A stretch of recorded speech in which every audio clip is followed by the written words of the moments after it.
Neat EWS quota ఆదాయ పరిమితిపై supreme court కీలక వ్యాఖ్యలు చేసింది. 8 లక్షల రూపాయల వార్షిక ఆదాయం పరిమితి సమంజసమేనని ధర్మాసనం అభిప్రాయాన్ని వ్యక్తం చేసింది. ఈడబ్ల్యూఎస్ నిబంధనల విషయంలో దాఖలైన పిటిషన్లపై తదుపరి విచారణను ఆగస్టు 11వ తేదీకి సుప్రీంకోర్టు వాయిదా వేసింది.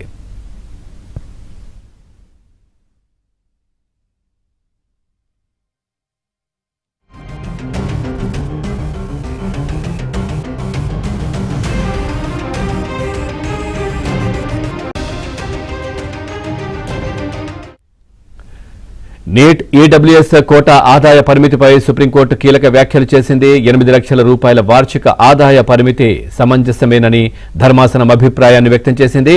ఈడబ్ల్యూఎస్ నిబంధనల విషయంలో దాఖలైన పిటిషన్లపై తదుపరి విచారణను ఆగస్టు 11వ తేదీకి సుప్రీంకోర్టు వాయిదా వేసింది.